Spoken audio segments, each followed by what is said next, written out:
no té dret directament a jugar a l'Eurolliga. Aquesta és la notícia que ahir coneixíem per boca d'un dels màxims responsables de la Federació Espanyola de Bàsquet. David Auric era taxatiu a l'hora de rebaixar l'eufòria a Fontejau en cas que l'Uni Girona acabi la Lliga tercer. Ser a l'Eurolliga dependrà de tercers.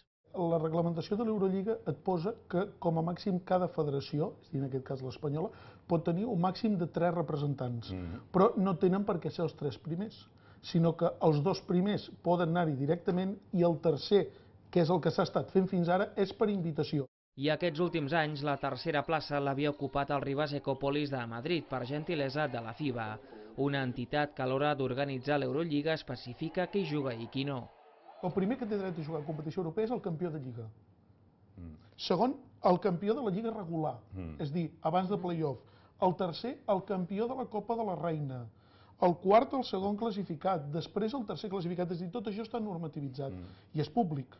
Per tant, l'error que du molta gent és que, com que el Rivas porta 3 anys jugant a Eurolliga, tothom dona per fet que Espanya té 3 places.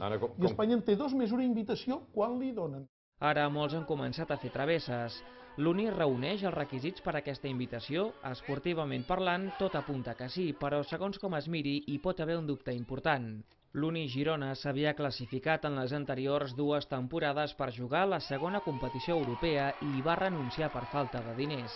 I a tot això apuntem, aquest any a l'Eurolliga no hi ha hagut 24 equips, n'hi ha hagut 23, perquè els organitzadors s'han estimat deixar una plaça lliure.